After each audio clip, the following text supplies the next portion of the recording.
Emulação. Uma das razões pra... Opa... Calma aí, essa música aqui é pedrada.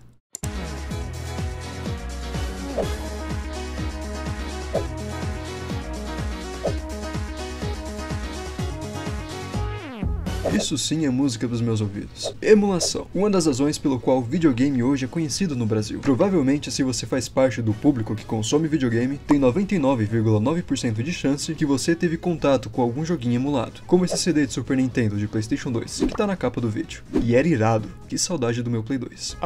Você tá incentivando as pessoas a jogar jogo falso? Eu não acredito nisso. Primeiro, quem é pobre ou a vasta maioria dos brasileiros só alimenta o seu hobby por jogos através da emulação. Ou outros meios mais verdes também, né? Se é que me entendem. Pobre não vai ter dinheiro nem pra comprar roupa original, quanto mais um videogame. E foi exatamente por causa de eu consumir produtos piratas na infância que só agora, quando adulto, eu tô começando a comprar meus joguinhos originais. E ainda com muita labuta, tá? E na minha opinião, não tem nada melhor do que você ter um produto original na sua biblioteca. Eu não tô brincando, isso aí é muito bom. E eu tenho certeza que se eu não tivesse tido essa experiência esverdeada durante toda a minha juventude, eu nunca iria gastar R$1 sequer com videogame hoje em dia. Lixo.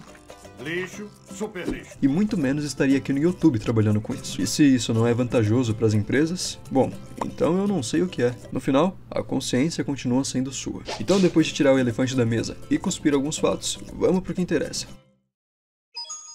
It's me, Mario! Emulação é a técnica de imitar o funcionamento de um sistema em outro sistema. Um emulador é um software ou hardware que permite que um dispositivo execute programas ou tarefas de outro sistema. Ou mais simplificando, é jogar Super Mario no Play 2. É basicamente isso. Mas não é só isso. Tem muita coisa interessante sobre as emulações. E sabe o que é mais interessante ainda? Se você clicasse no gostei aí embaixo, se inscrevesse no canal e quem sabe virar membro para apoiar diretamente meu trabalho. Isso aí é super interessante. E vocês me ajudam demais. Então vamos começar pelo começo, onde os primeiros joguinhos emulados existiram. Em 1996, os primeiros emuladores de NES começaram a dar as caras no PC. Sim, você achando que emulador é coisa nova, não é não. Desde os anos 90, essa parada já existia. E NES, pra quem não sabe, é o primeiro Nintendo, ou o Nintendinho, como muitos aqui chamam. O primeiro emulador dele, que ficou popular nos anos 90, se chama Nestico.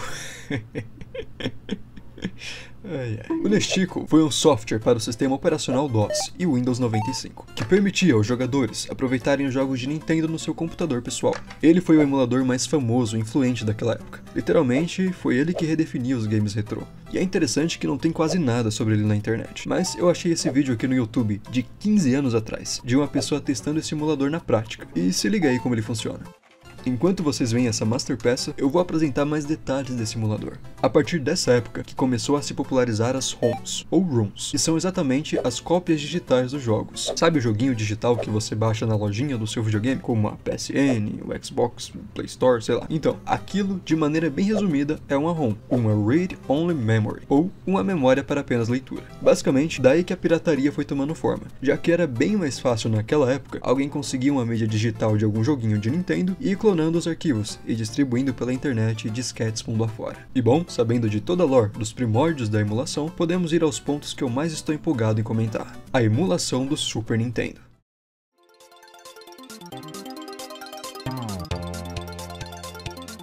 Os emuladores atingiram seu ápice agora, e o seu primeiro software de Super Nintendo se chamou Super Passou Fame. Mas, da onde surge a ideia, sempre vai aparecer concorrentes, e aqui não foi diferente. Um ano depois, veio o emulador de Super Nintendo mais conhecido até hoje, o SNES 9X, ou SNES 9X. E quando eu digo conhecido, eu não tô brincando, tá? Ele é considerado o melhor emulador de SNES, e por coincidência, eu uso exatamente o mesmo. É doideira saber que esse carinha aqui tem mais de 30 anos de existência. Com as ROMs populares, e uma grande parte dos computadores sendo capazes de emular Super Nintendo, ele foi uma febre nos anos 90, e reconhecido oficialmente como o melhor emulador em 2005 pela revista Retro Gamer. Que saudade das revistas de jogos, aliás, eu nunca mais vi uma. E é absurdo pensar no tamanho do escopo que isso alcançou. Literalmente todo hardware agora tem uma maneira de rodar Super Nintendo, menos no Play 1. Infelizmente nele não tinha como. Mas no Play 2 rodava, com esse CD magnífico aqui, o SNES Station. Esse emulador surgiu mais precisamente em 2001, um ano após o lançamento do PlayStation 2. E eu não preciso nem dizer. A fama dele já se diz por si mesmo. Além do mais, você só clicou nesse vídeo aqui por causa que ele tava na capa. Ou você tá achando que eu não sei? E adivinha, ele também foi baseado no SNES 9X. O cara tá em todas, não tem jeito. E por causa desse CD aqui, que muitos tiveram a chance de jogar pela primeira vez os jogos de Super Nintendo. Já que o Super Nintendo original, o console não era tão popular entre os brasileiros, porque ele custava uma nota. Geralmente ele vinha com bastante jogos na memória, pra você jogar em ordem alfabética do jeito que você quisesse. Uma coisa, esse CD aqui era o emulador apenas, tá? É mesmo, é? Então alguém à parte que colocava os joguinhos dentro dele. Por isso tinha CDs desse aqui que vinham com menos jogos ou mais jogos. Eu acho que você aí deve ter tido uns 3 diferentes. E essa época, cara, foi mágica, nos trazendo a primeira sensação de jogar esses clássicos, como todos os Donkey Kong. Aliás, eu fiz vídeo dele no canal, tá? Desculpa o jabá, é que eu amo muito Donkey Kong. O nosso primeiro contato com Super Mario World. O jogo do Rei Leão, com sua segunda fase sendo impossível, meu Deus do céu. Mas a musiquinha até que é da hora. O jogo do Mickey, que ninguém lembra mais o nome, mas todo mundo jogou com o amiguinho. Cara, aqui foi feito memórias incríveis. Porém, existia um jogo, apenas um jogo, que você não conseguia jogar nesse CD, mesmo ele estando disponível lá, que se chama Super Mario World 2, Yoshi's Island. Você acha que Mario World não teve sequência? Achou errado! Esse jogo aqui é um dos meus favoritos de todos os tempos. Eu ainda vou trazer uma lista no canal dos meus 10 jogos favoritos de todos os tempos, mas esse aqui com certeza vai estar no pódio. Eu amo de paixão esse jogo. Eu cresci com a fita dele de Super Nintendo, e aliás eu tenho ela até hoje. Ela tá meio borocochô, mas ainda funciona, tá? Aliás, no próprio banner do meu canal vai ter um bichinho do Yoshi's Island. E eu ainda vou fazer um vídeo específico de Yoshi Island no canal, tá? Um dia ainda sai. Ah, Rô, tá, você falou demais. Então por que eu não conseguia jogar ele?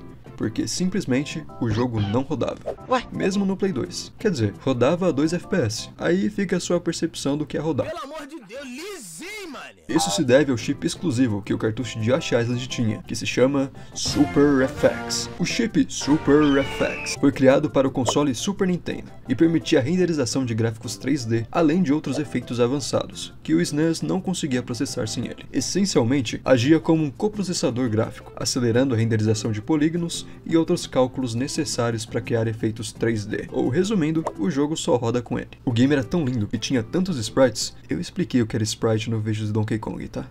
Vai lá ver. E tecnologias absurdas pra época, que foi preciso um chip exclusivo pro Super Nintendo tancar a leitura dele. E não é pra menos. Esse jogo é um dos games 2D mais lindos que eu joguei até hoje. Jogos de hoje em dia em pixel não tem essa qualidade. E justamente por ser um chip exclusivo, que a sua arquitetura era tão complexa, que os emuladores tinham dificuldades em rodar ele em dispositivos mais simples. Eu, por exemplo, já tive um Nintendo 3DS, com um emulador de Super Nintendo, e eu não consegui rodar de jeito nenhum esse jogo. Só pra vocês terem noção da gambiarra. Inclusive, eu precisei vender o meu 3DS pra comprar uma placa de vídeo. Até hoje eu choro. Ele era a versão do Super Mario, sabe? Essa daí que tá na tela. Que saudade do meu 3DS. Meu Deus do céu. Como é ruim ser pobre. E Star Fox também usa esse chip, tá? Yoshi Island não foi o primeiro. Antes de passar para os jogos emulados em 3D, eu vou dar umas menções honrosas aqui. Não existiram apenas os emuladores de Super Nintendo, beleza? Tem vários outros que emulam jogos de outras plataformas, como Sega Saturno, Mega Drive, Atari 2600, até para jogos de fliperama tinham. Mas o de Super Nintendo foi o que mais fez sucesso, e é procurado até os dias de hoje. Foi o que estourou a bolha, basicamente. Aliás, durante todo esse vídeo, você vai notar que a maioria dos emuladores de destaque foi de Super Nintendo, o que, infelizmente, é uma pena. Jogos da Nintendo são maravilhosos, mas isso é uma prova de o quão abusiva é a empresa em respeito aos jogos dela, principalmente aqui no Brasil. A Nintendo prefere literalmente que os jogos dela caiam no esquecimento do que os próprios fãs consumam jogos por emuladores e mantenham essa história viva. É doideira o que a ganância por dinheiro pode fazer. Doideira. Agora bora pro mundo tridimensional. Em 1999 foi lançado o primeiro emulador de Nintendo 64, o Ultra...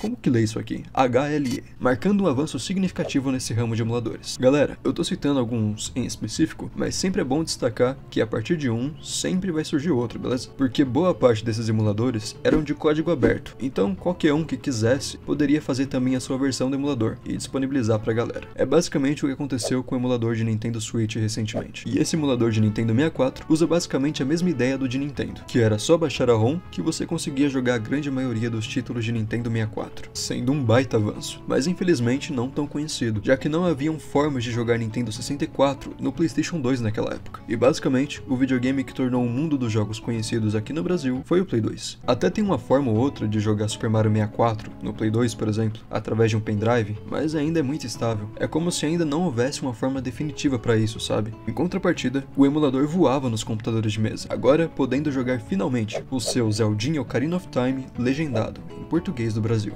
já que você podia baixar a ROM modificada em diversos fóruns da internet. E na mesma época foi lançado o Blim, o primeiro emulador de PlayStation 1. Exclusivamente para os computadores, ele também foi um avanço ainda maior que o de Nintendo 64, por renderizar cenas ultra realistas e de alta resolução como essas daí que vocês estão vendo. Vocês podem falar o que quiser, mas na época, isso aqui era o nosso Red Dead Redemption 2. Esses gráficos eram insanos.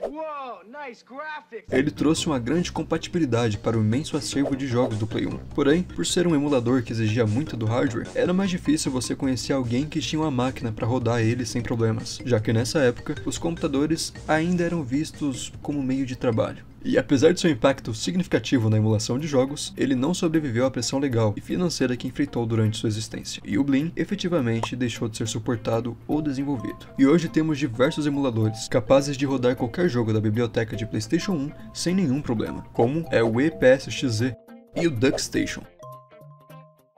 Finalmente, chegamos na era de ouro dos games, os anos 2000, sendo a revolução de tudo. Agora tem Play 2 na casa do priminho rico, tem emuladores de console no PC, as lan house agora transbordam de moleques catarrentos, disputando uma partidinha amigável de CS. Que época! Os emuladores agora faziam parte da cultura do povo, e com a internet cada vez mais presente na vida do brasileiro, era mais fácil você acessar qualquer jogo emulado no seu PCzinho. E desde então, a fama de emulação se manteve. Não digo estagnada, mas na mesma proporção, sabe? Meio que mantiveram uma linha, já que a cada dia os jogos se revolucionavam cada vez mais, e as crianças eram bombardeadas a todo momento com jogos e gráficos revolucionários, sempre procurando pelo novo, e deixando mais de lado o que era velho. Porém, sempre existiu, e ainda existe firme e forte, a terra dos emuladores. Como o próprio emulador de PlayStation 2, o PCXS2, ou o de Nintendo Wii, mais conhecido como Dolphin Emulator, e confesso que ele seja o meu favorito. E eu zerei Mario Galaxy 1, 2 nele, Zelda Skyward Sword. Cara, uma das minhas melhores memórias de jogos de videogame foi com esse emulador. E por fim, chegamos à era HD, onde temos os emuladores de Xbox 360 e PlayStation 3, onde ainda está em constante evolução até hoje. Porém, ainda é difícil você rodar qualquer jogo da biblioteca, mesmo tendo um PC bom. Ainda está, digamos que cru, o processo desses emuladores. Você sente o quanto trabalho e motivação das pessoas diminuíram drasticamente com respeito à emulação, já que a grande maioria do acervo de Xbox 360 e PlayStation 4 continuam sendo disponibilizados nos consoles atuais. Então meio que realmente não faz tanto sentido você se matar de trabalhar em prol da emulação, já que as próprias empresas se preocuparam, tá ouvindo, Nintendo, em manter viva a biblioteca delas em seus consoles atuais. Então você não tem necessidade de emular aqueles jogos, já que você pode comprar eles tranquilamente no seu console atual. E finalmente, chegamos aos últimos emuladores do mercado. Se você aí quer rodar jogos de PlayStation 4 no conforto da sua casa, é só comprar o PlayStation 5. E é sério, tá? Eu não tô brincando não. Por uma pequena taxinha de $10, você pode jogar o remaster do remake remasterizado recompilado, agora com o bumbum do diretor, porte final, pezinho embaixo, tesouro em cima, Full HD completo dublado de um jogo de 2013. Viva a emulação! Mas no último ano, o Shed PS4 tomou forma, que é o emulador de PlayStation 4 para PC, rodando perfeitamente o Bloodborne. Cara, vocês têm noção que os fãs fizeram? É até engraçado, um emulador de um videogame inteiro para rodar um único jogo? É brincadeira.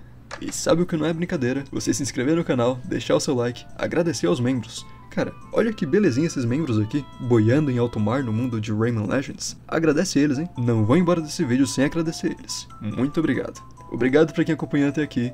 Um forte abraço. Aqui quem fala é o Ru. Valeu e falou!